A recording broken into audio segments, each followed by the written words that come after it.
To understand Africa, you must first understand what Africa is not.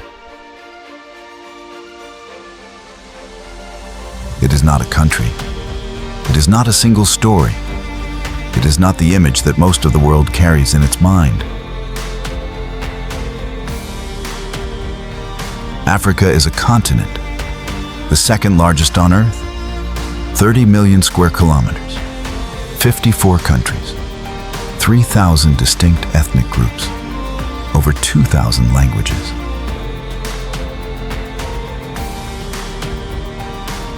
And yet, the world has reduced it to a single word, a single image, a single story.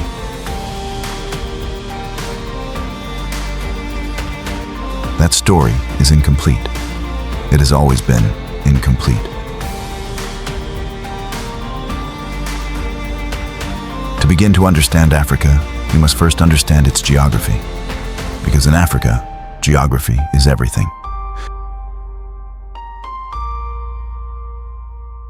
To the north, the Sahara, 9 million square kilometers of sand and silence.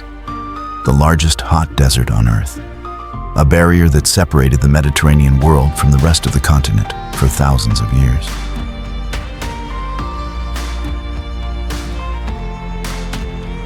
The Sahara is not empty. It never was.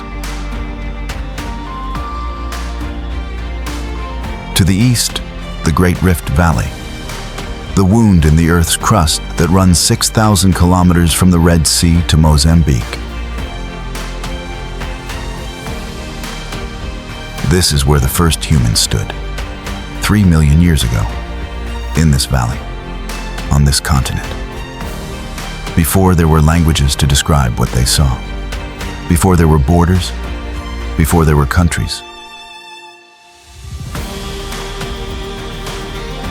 Africa is the origin of everything, of every person alive today, of every civilization, of every journey that anyone has ever made.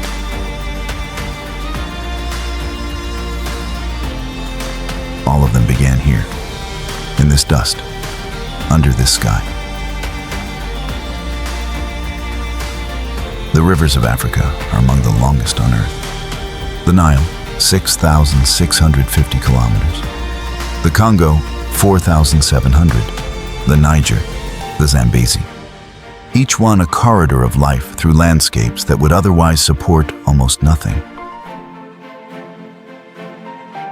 To the south, the great deserts return.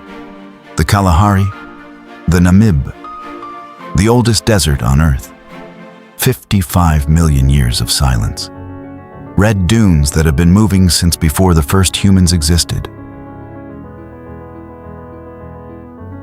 And between all of this, everything else. Mountains that touch the clouds, lakes older than recorded history, plains that stretch beyond the horizon, coastlines where two oceans meet, forests where animals found nowhere else have lived unchanged for millions of years.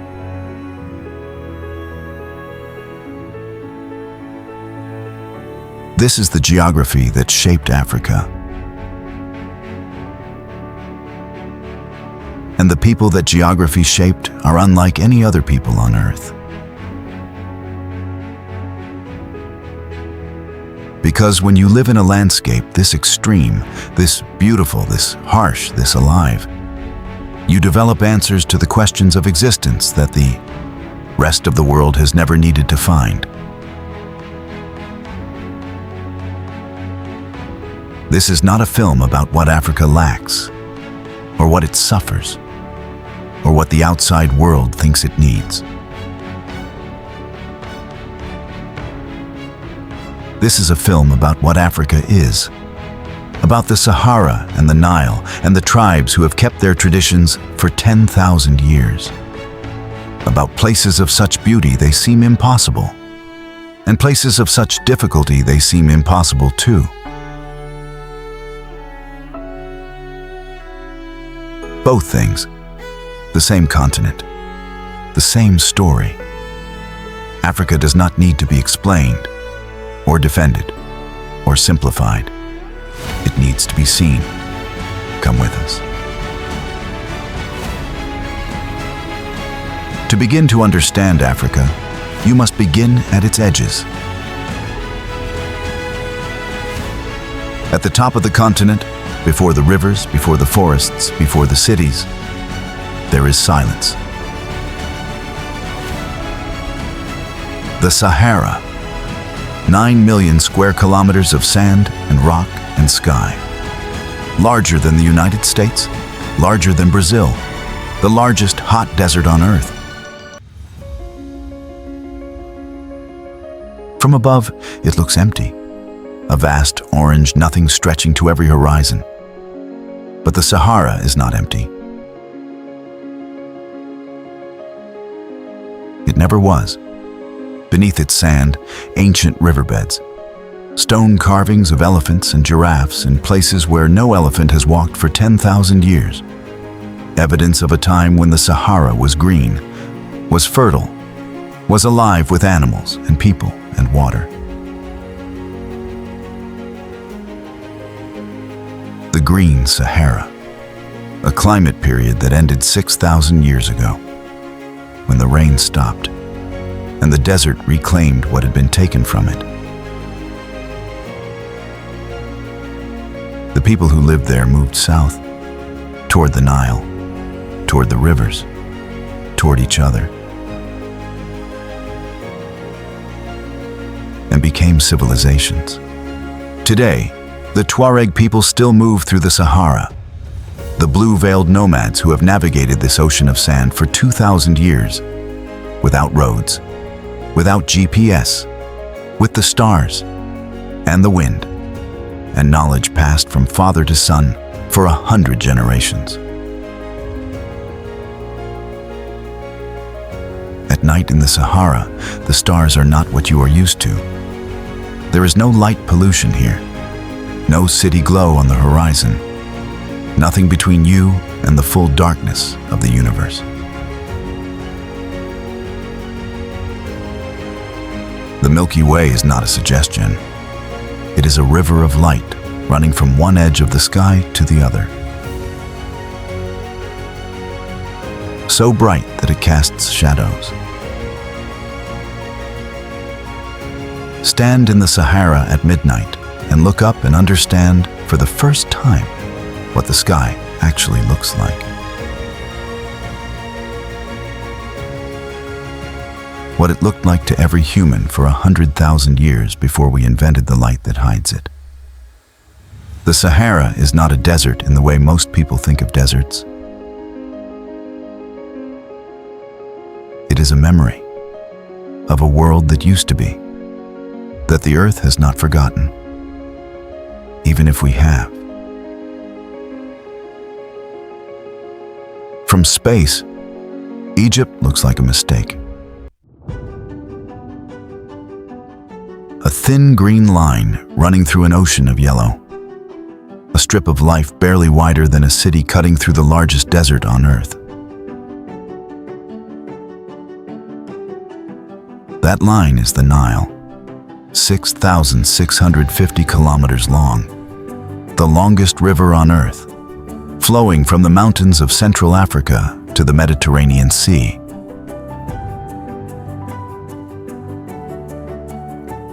And along that thin green line, 100 million people.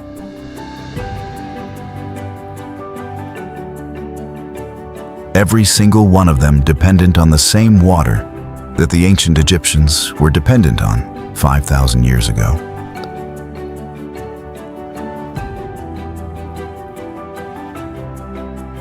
The Nile has not changed. The people have changed around it, built cities beside it, worshipped it, fought over it, died for it.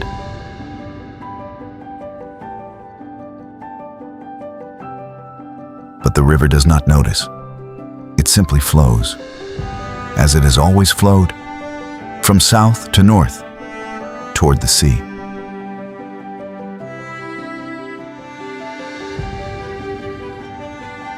Stand on the banks at dawn, when the light is pink and the feluccas are just beginning to move, and the minarets are calling the first prayer of the day.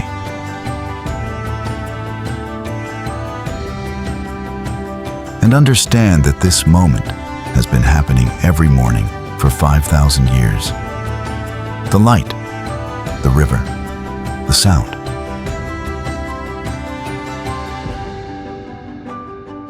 Different people, the same moment, repeated across millennia. The pyramids are visible from the Nile, 3 stone triangles rising from the desert on the western bank. 4,500 years old, built by human hands, without machines, without steel, without the wheel, at least not the wheel as we know it.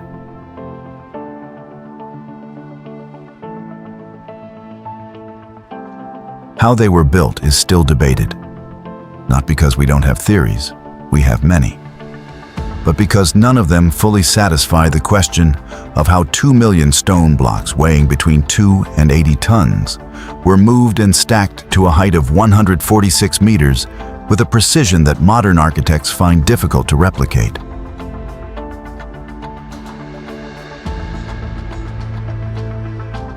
The pyramids were built as tombs for pharaohs who believed that death was not an end, but a journey, and that the body needed to be preserved for that journey.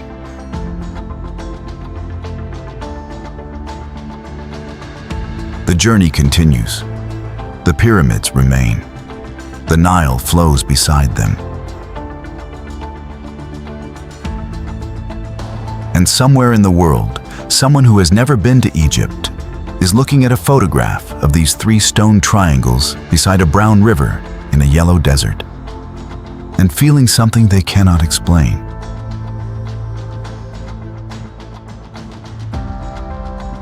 A recognition of something very old that is still here. 500 kilometers from the capital, Addis Ababa, where people use smartphones and drink espresso in glass-fronted cafes, there is a valley where the 21st century has not arrived.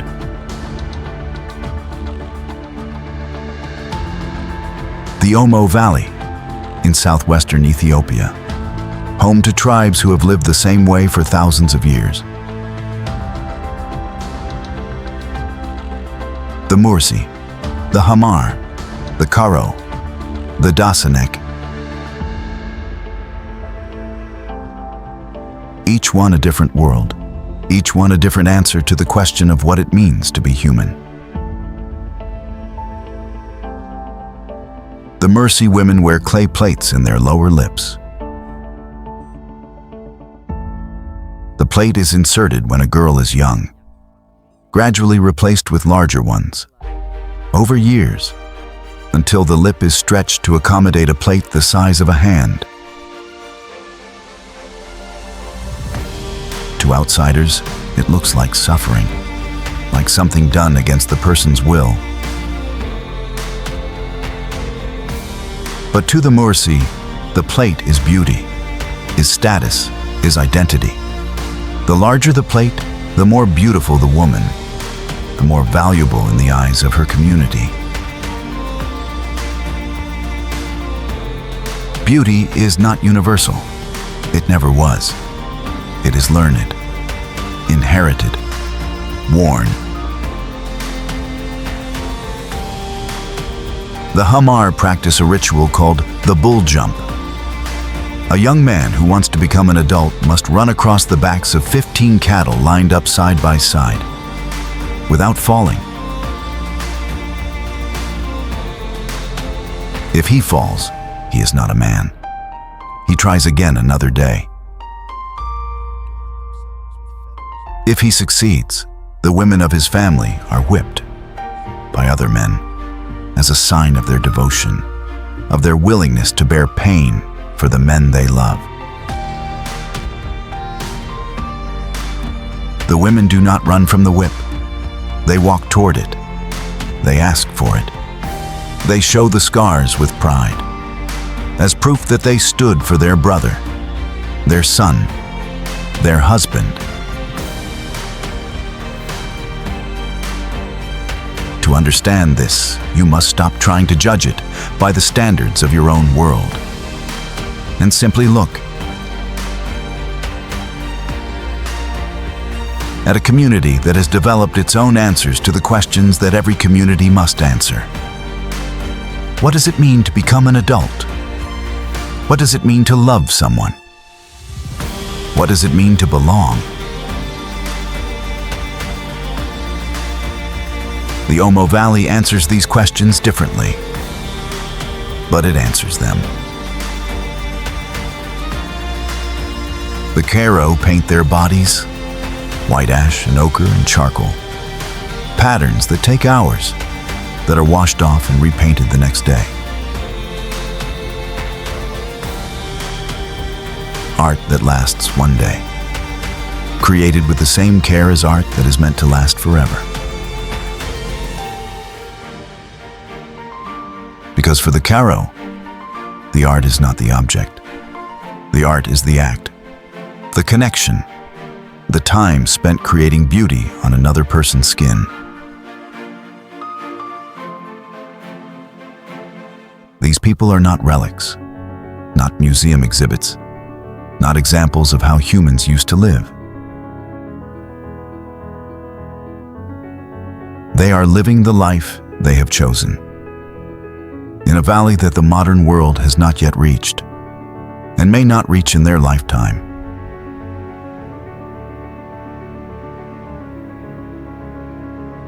There are places that the earth made to remind us of what it is beneath the surface. The Danakil Depression is one of them. 125 meters below sea level.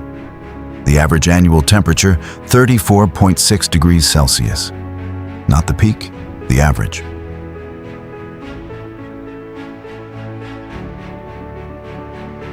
Some days, 52 degrees in the shade. There is no shade. 3 tectonic plates are separating here, right now. The ground is literally being pulled apart, at the rate your fingernails grow.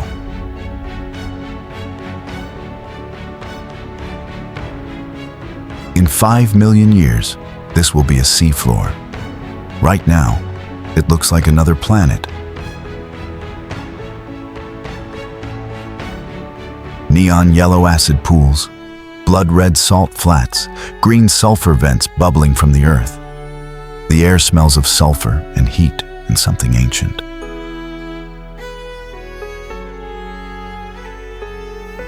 Nothing should live here.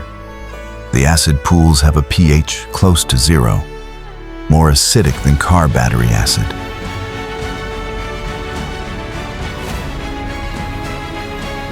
And yet, the Afar people have lived here for thousands of years. They harvest salt by hand, with wooden tools, in 50-degree heat, working from before dawn to avoid the worst of the sun.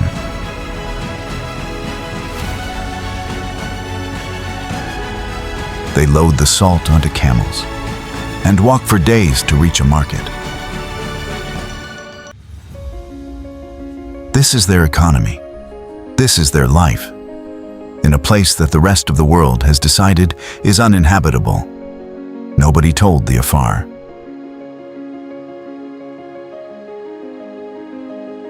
Or perhaps they were told, and they ignored it. Because this land is theirs, has been theirs for 1,000 years, and the heat is simply the condition of living here, not a reason to leave.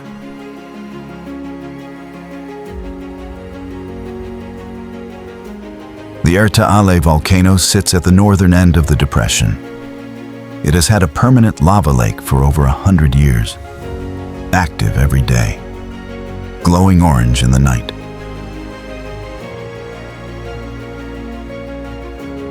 The Afar sleep a few kilometers from it. Not because they don't know the danger, because for them, the volcano is not a threat. It is a neighbor. There are approximately 1,000 mountain gorillas left on Earth. Not 1,000 in captivity and more in the wild. 1,000 total, in the world, in all of existence. Half of them live here, in the Bwindi impenetrable forest in southwestern Uganda, a forest so dense it was named for what it is.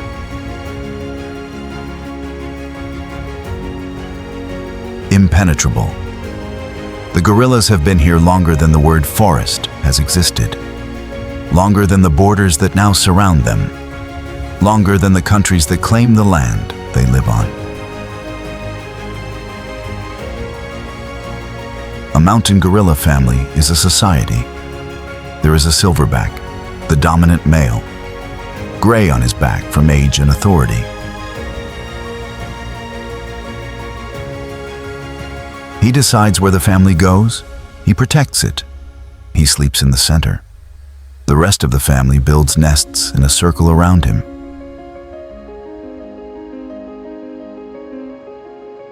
Every night, new nests, built from bent branches and leaves. Sleeping in the same place twice would attract parasites. They move every day through the impenetrable forest, the silverback leading, the mothers carrying infants, the young males learning what they watch. A gorilla's eyes are the most difficult part to look away from. They are brown, deep brown, and something moves in them that is not what you expect to find in the eyes of an animal.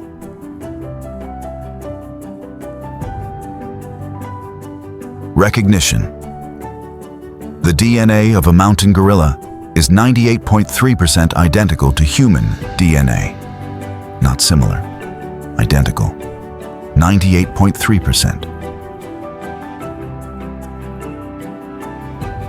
The difference between us, 1.7% of genetic code. When a gorilla looks at you, it is not a wild animal looking at a human. It is a relative, looking at another relative, across whatever distance that 1.7% has placed between us. Outside the forest, the villages begin immediately.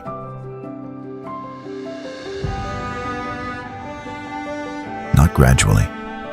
The forest ends.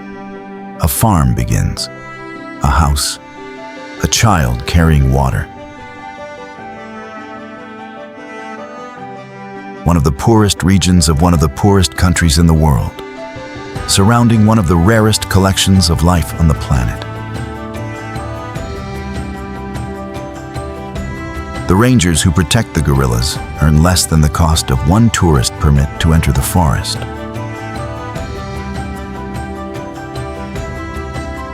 And some of them have died protecting the gorillas from poachers.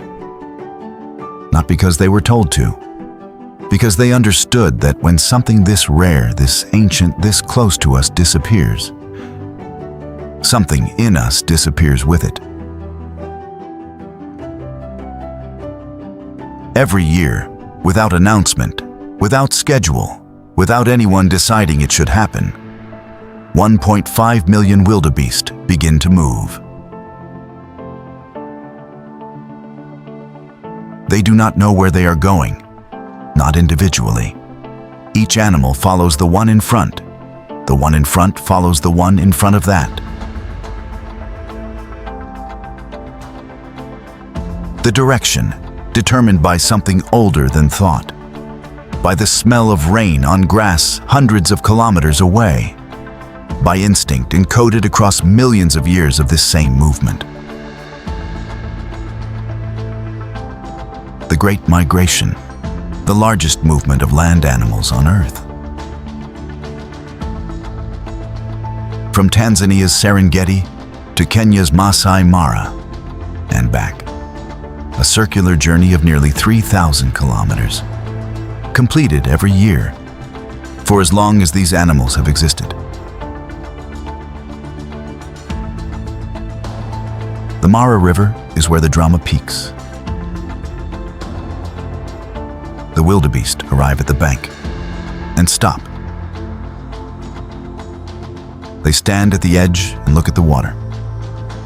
The crocodiles are there, visible, not hiding, waiting, as they have been waiting for weeks, because the crocodiles know the migration is coming. They learn it, year after year, generation after generation. The wildebeest stand at the bank for minutes, sometimes hours, the herd building up behind, thousands of animals pressing against each other. And then, one animal jumps, and the rest follow. Because that is what they do, that is what they have always done. The crossing is chaos, animals leaping, falling, swept downstream, crocodiles pulling some under, the water churning brown and red, and most of them make it.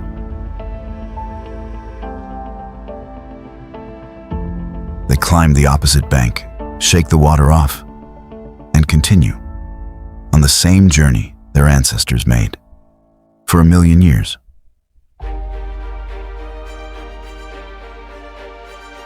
The Maasai have watched this migration for centuries. They do not hunt the wildebeest, not traditionally. The Maasai are cattle people. Their wealth is measured in cattle. Their culture built around cattle. Their rituals involving cattle.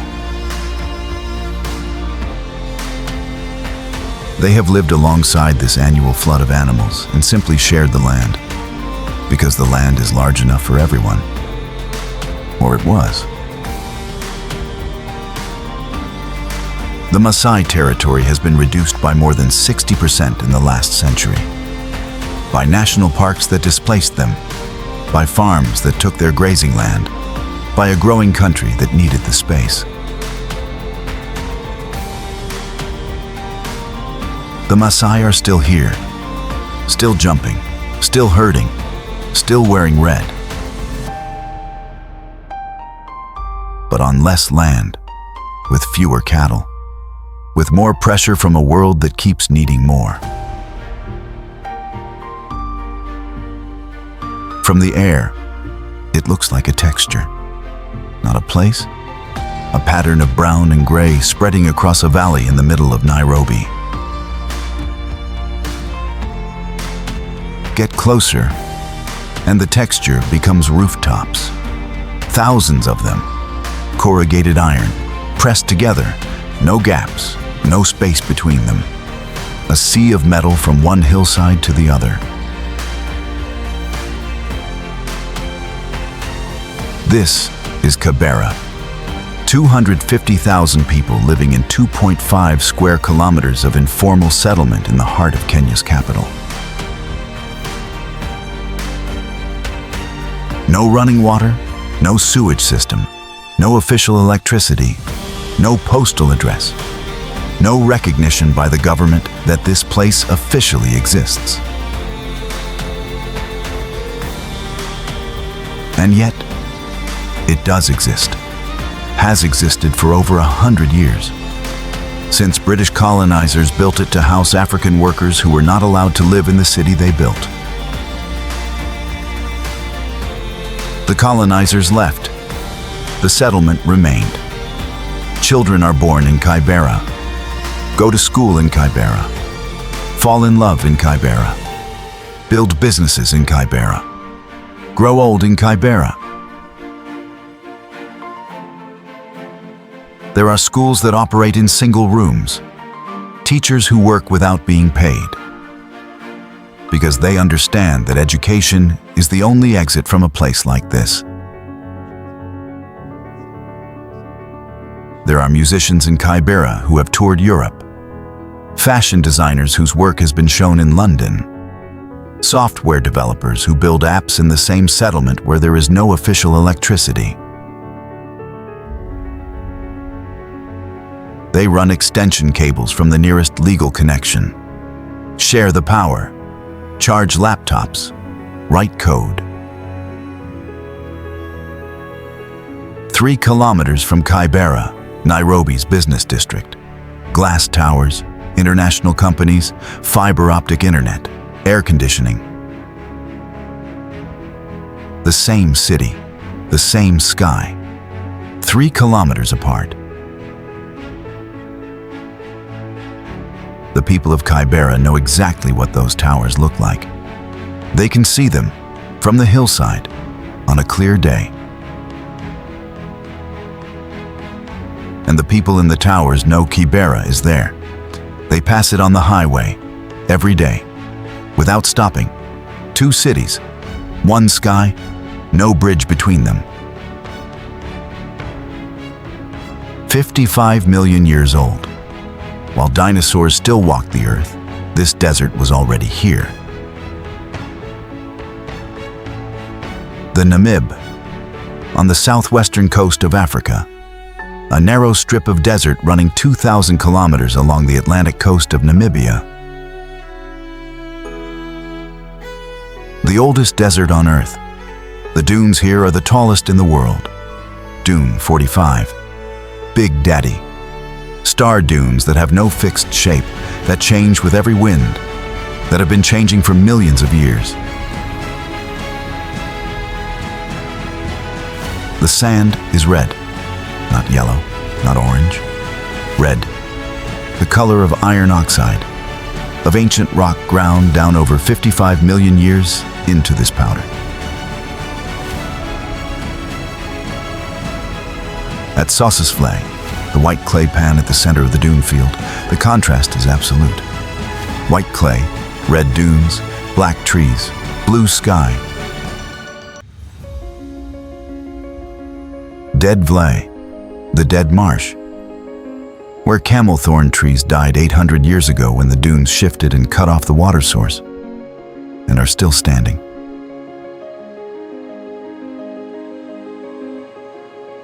The air here is so dry that dead wood cannot rot. There is no moisture for bacteria. The trees died in 1340 and are still upright. Their black silhouettes against the white clay, against the red sand, against the blue sky. Every photograph taken here looks like it has been edited, like someone added the wrong colors to a real place. But this is the real place, and the colors are exactly as they are. The Atlantic Ocean is 20 kilometers away. Sometimes, when the wind is right, you can hear it. The sound of the ocean in the middle of the oldest desert on Earth. You hear it before you see it. A sound like nothing else. Not like other waterfalls. Not like rain. Like something that has been falling for a very long time and has no intention of stopping. The smoke that thunders. Mosi-oa-Tunya, the local name for Victoria Falls. 1,708 meters wide, 108 meters tall, the largest curtain of falling water on Earth. Not the highest waterfall, not the widest, but the largest, by the combination of width and height, and the sheer volume of water falling every second.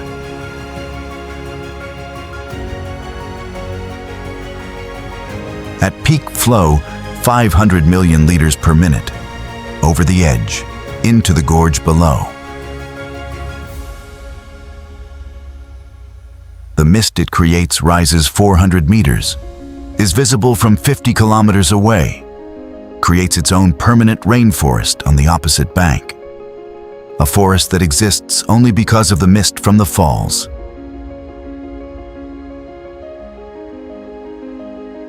At night, on a full moon, there is a lunar rainbow. Not a solar rainbow, a rainbow made by moonlight on the mist from the falls. A moonbow. One of the rarest optical phenomena on Earth. And here, it happens every full moon, without fail. David Livingstone was the first European to see Victoria Falls. In 1855, he named it after Queen Victoria, who never saw it, who likely never would. The local people had known it for thousands of years. They had a name for it already, a better name. The smoke that thunders, not named after a queen in a distant country, named for what it is. What you hear before you see it, what you feel in your chest before you reach the edge. What covers you in mist the moment you arrive, and leaves you unable to speak for a moment, because some things are simply too large for words. At the southern tip of Africa, the continent narrows to a point. Not quite the southernmost point. That distinction belongs to Cape Agulhas, a few hundred kilometers east. A flat, unremarkable cape with a sign and a lighthouse. But Cape Town claims the meeting of oceans, and Cape Town does not make small claims. Table Mountain rises 1,086 meters above the city, a flat-topped massif visible from the sea for hundreds of kilometers. The first landmark sailors saw when rounding the continent for 500 years. Below the mountain, a city of 4 million people, one of the most beautiful cities on Earth, according to almost everyone who has been to it.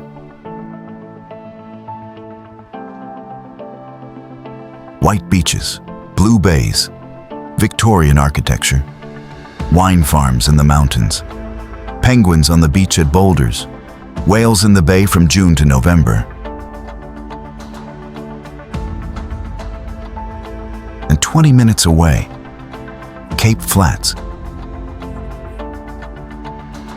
The township built under apartheid to house the black and colored population that was removed from the city center, from the places that were designated for white people only.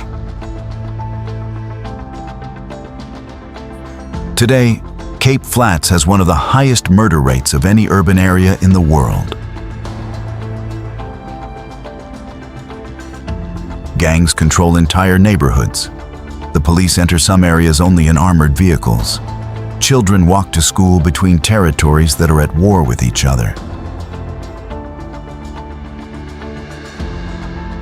And from the hillside above Cape Flats, you can see Table Mountain, the same city. Just from the other side. The Cape of Good Hope is where the Atlantic and the Indian Ocean officially meet. Two bodies of water, different temperatures, different currents, colliding. The water here is cold, much colder than you expect at the tip of Africa. Because the Benguela Current runs up the west coast, cold water from the Antarctic cooling the shore.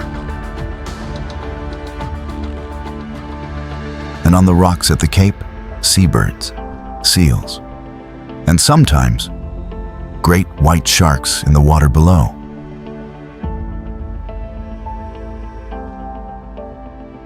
Africa does not let you forget that it is wild, even at its most civilized point, even at the meeting of two oceans.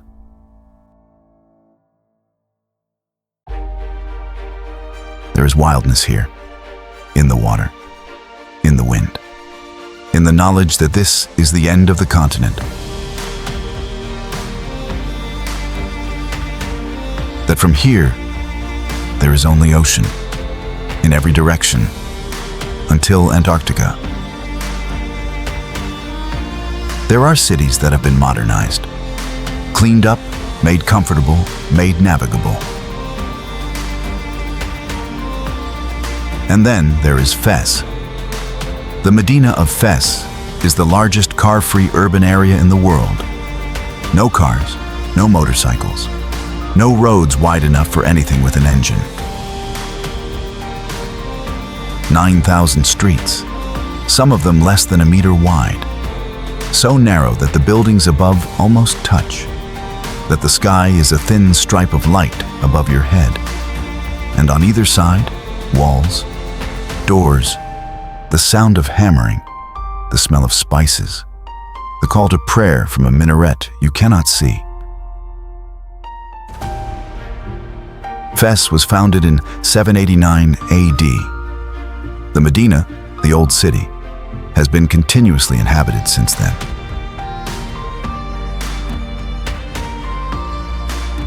The University of Al-Qarawiyyin sits at the center of the Medina.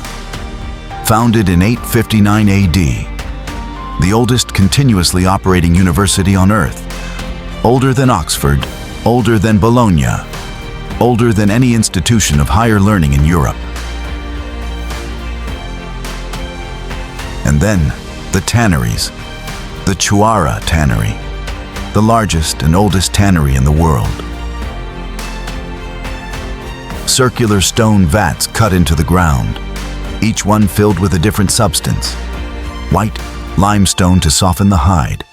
Red ochre for color. Yellow, saffron. Green, mint. Blue, indigo. Workers stand in the vats, up to their knees, in pigeon excrement, in urine, in chemicals that have barely changed since the 11th century. Their hands are permanently stained, their feet permanently discolored. The smell carries for several city blocks. Shops around the tannery hand out sprigs of mint to tourists, to hold under their noses. The workers do not get mint. They earn the equivalent of a few dollars a day for work that has been done the same way for 1,000 years. That produces leather that ends up in high-end fashion boutiques in Paris and Milan. The Medina of Fez is a UNESCO World Heritage Site. It is protected, preserved, celebrated. The people who live in it are not always celebrated. The buildings are maintained. The people inside them find their own way.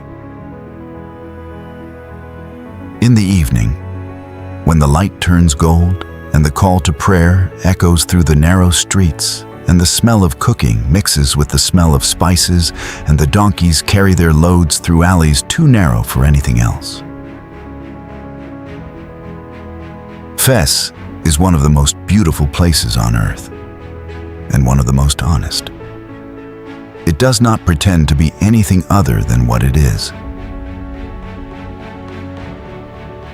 A city that has been doing the same things in the same streets for 1,200 years, and intends to continue. In the Sahel, that thin strip between the Sahara and the grasslands, there is a tribe that inverted everything you think you know about beauty.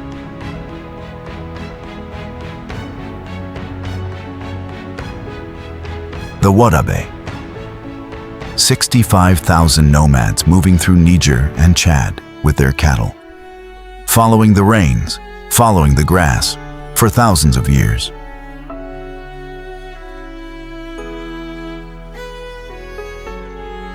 Once a year, when the rains end, they gather for the Garawal.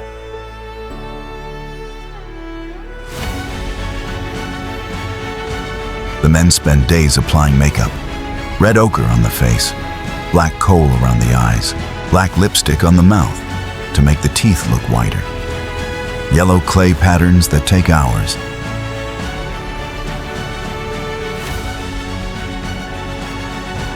The ideal Wodaabe man.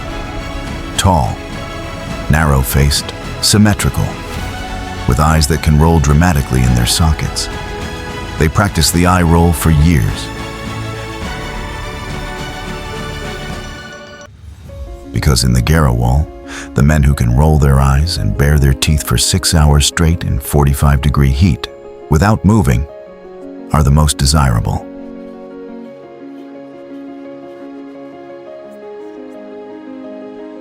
The women judge. They walk slowly along the line, examining, deliberating. Some of the judges are married. This does not matter. In Wodaabe culture, a woman has the right to choose a new partner at the Garawal, even if she has a husband.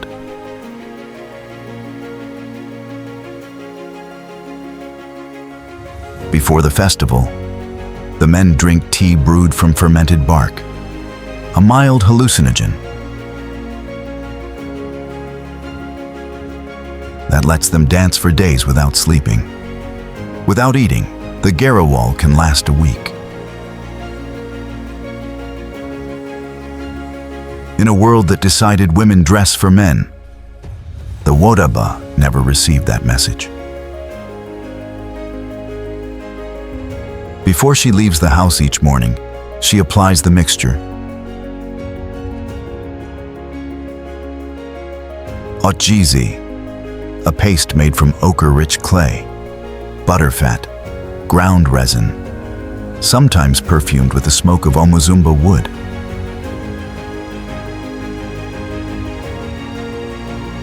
She applies it to her skin, to her hair, to the intricate braids that take hours to create and indicate exactly who she is. Her age, her marital status, her place in the community.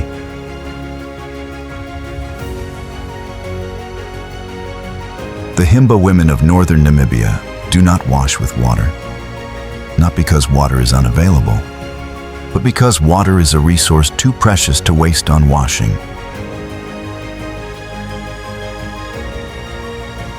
Instead, Otjize, every day, from childhood. Their skin is permanently the color of red earth, their hair sculpted and heavy with the mixture.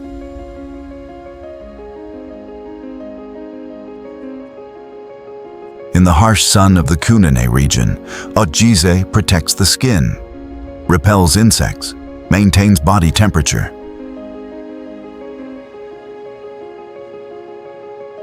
But it is also something else. It is identity, applied every morning, like a ritual, like a declaration.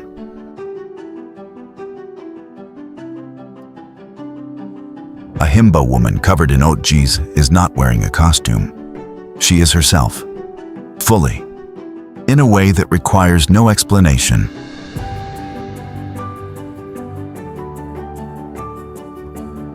The Himba have resisted outside influence more successfully than almost any African community. Their traditional life intact, their appearance unchanged, their customs maintained.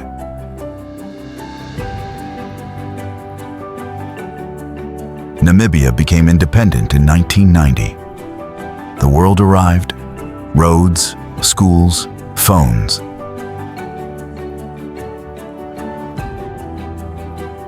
The Himba looked at all of it and chose themselves. Their cattle, their ochre, their braids, their smoke-perfumed skin. In a world that tells everyone to want the same things, the Himba are not interested.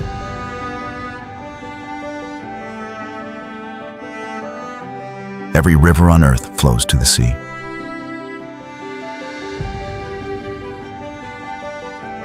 The Okavango doesn't make it. It rises in the highlands of Angola, flows southeast for 1,600 kilometers, through Namibia, into Botswana.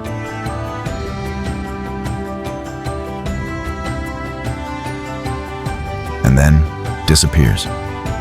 Not into the ground, not into a lake, into the Kalahari Desert, the largest sand system on Earth.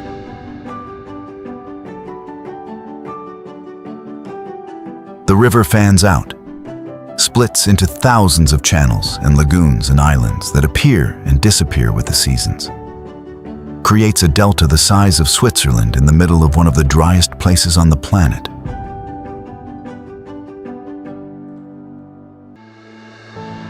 and then evaporates, every drop of it, into the desert air.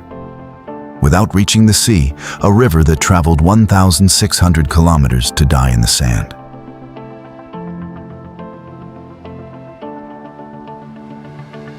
But in dying, it creates life. The Okavango Delta is one of the most biodiverse ecosystems on Earth. 11 million hectares of wetland in the middle of a desert.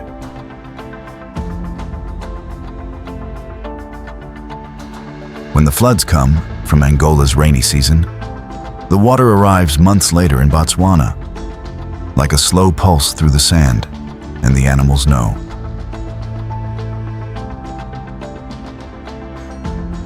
Elephants arrive first, hundreds of them, swimming between the islands, their backs and trunks above water, their feet invisible below. Then the buffalo, then the zebra, then the predators who follow the herds. From above, the delta is a maze of silver water and green islands and red earth.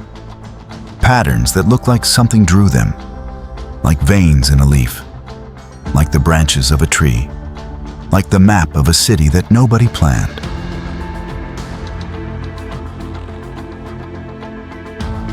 The Sand people lived here for thousands of years, before the borders, before the national park, before the lodges that charged $2,000 a night to sleep where the Sand once lived for free.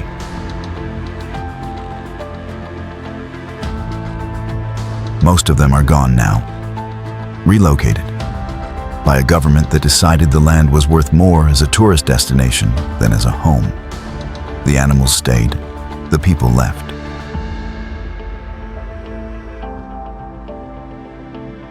The delta remains, rising and falling, every year. The same pulse, the same flood, the same river that cannot find the sea and keeps trying anyway.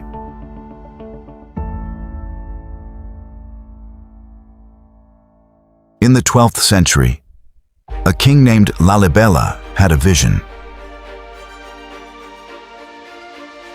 He would build a new Jerusalem in Ethiopia for the pilgrims who could not make the journey to the real one. He built 11 churches, not on the ground, not with stones brought from elsewhere. He carved them downward, into the volcanic rock of the Ethiopian highlands. Workers descended into the earth, cut the rock away from the outside in, until what remained was a church. Standing free in a pit, carved from the living rock, the roof level with the ground above. Each church a single piece of stone, no mortar, no seams, one rock, carved into a place of worship.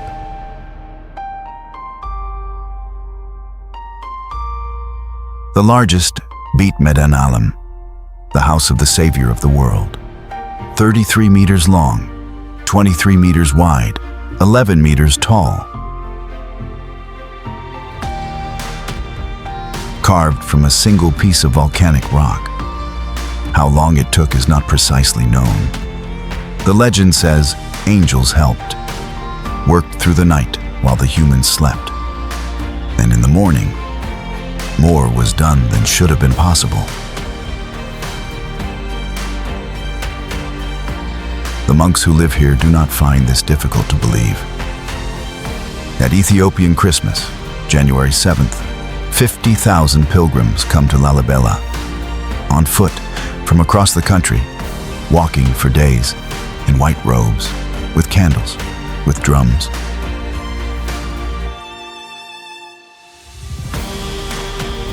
The night is lit by thousands of flames. The sound of chanting echoes from the rock walls, from pits that a king carved in the 12th century for exactly this. For the sound of his people praying together, in the rock, below the earth, under the stars of Ethiopia. One of the poorest regions of one of the poorest countries in the world. And inside the rock, one of the greatest architectural achievements in human history. Both things at the same time.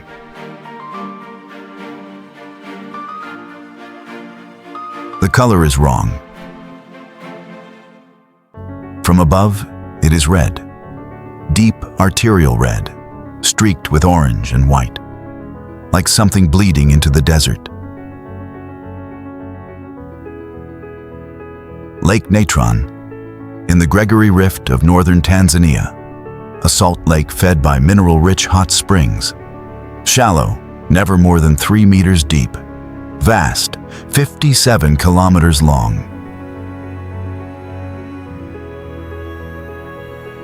The color comes from microorganisms, cyanobacteria that thrive in the alkaline water, that produce red and orange pigments as they photosynthesize. Billions of them, coloring an entire lake.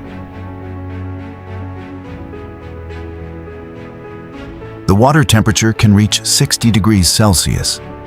The pH between 9 and 10.5, more alkaline than ammonia. Animals that fall into the lake are calcified, their bodies coated in sodium carbonate, natron, the same substance used by ancient Egyptians to mummify the dead. Birds, bats, swallows that fly too low, they touch the water and are preserved perfectly, their feathers intact, their positions unchanged, exactly as they were in the moment of death.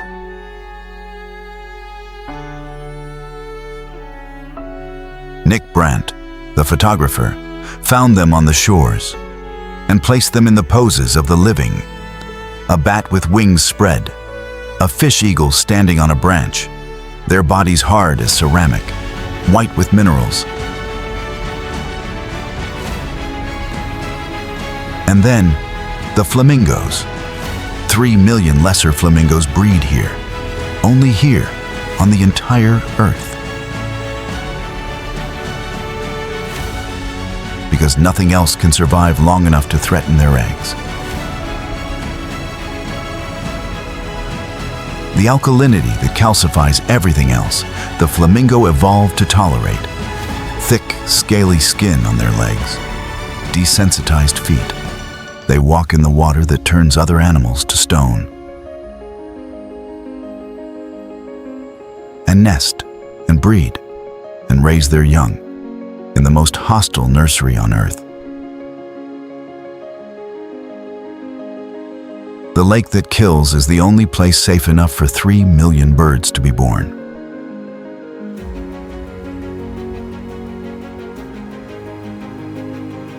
It appears on the horizon before you expect it. You are on the flat savanna of northern Tanzania. Acacia trees, red dust, the sun, and then, above the clouds, a white peak.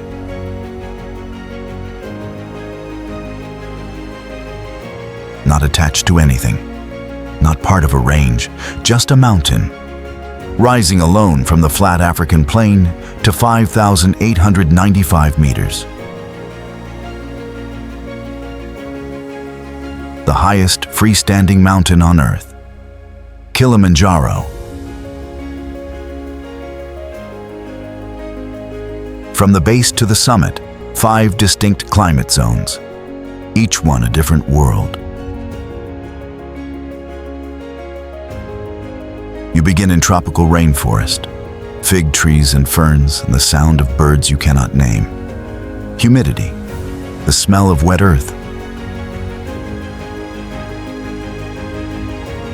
Then the forest thins. You enter moorland, heather and giant groundsel, plants that exist at altitude in a form found nowhere else. Giant lobelias that look like something from a science fiction film. 3 meters tall, growing in the mist. Then the alpine desert, rock and dust, almost nothing living. The temperature dropping below zero at night. Then the glaciers. Ice. On the equator, in Africa. Ice that has been here for 11,000 years. Since the last ice age retreated, the glaciers of Kilimanjaro have been here. Permanent, ancient, part of the mountain, and disappearing.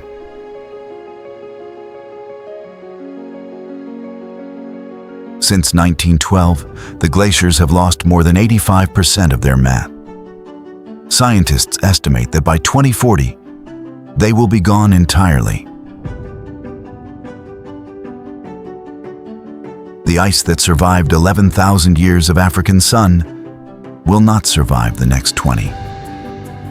People have been climbing Kilimanjaro since 1889, when Hans Meyer, a German geographer, reached the summit for the first time.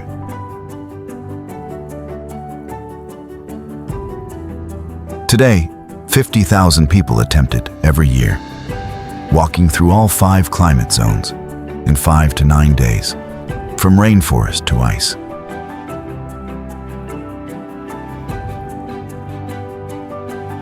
Many don't make it. Altitude sickness stops more climbers than difficulty does. The body simply cannot adjust fast enough. But those who reach the summit stand at 5,895 meters above the African plain, above the clouds, above the savanna where the elephants walk, above everything. And look out at a continent that stretches in every direction below them.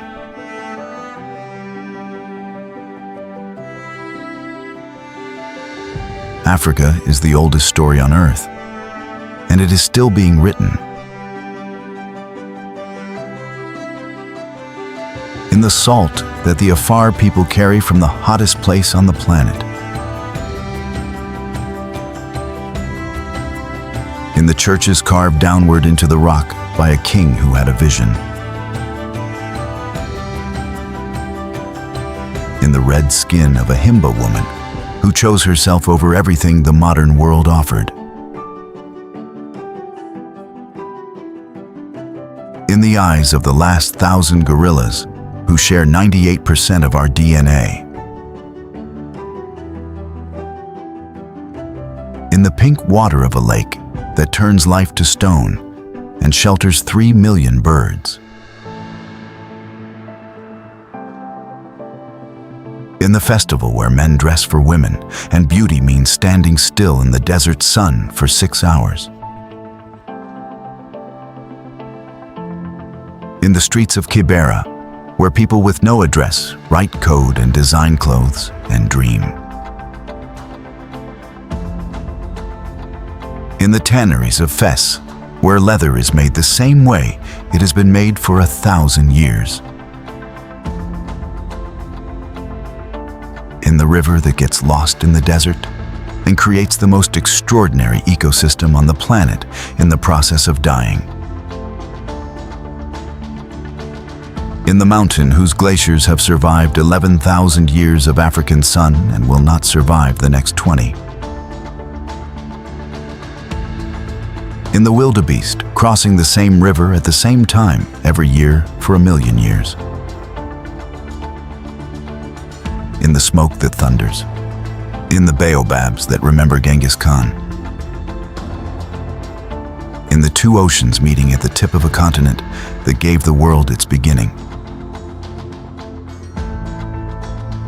This is Africa. Not a problem to be solved. Not a place to be pitied. Not a single story, the oldest story. Still being told by the oldest people. On the oldest land, under the same stars that the first humans looked up at and wondered, what is out there? Everything, it turns out. Everything began here.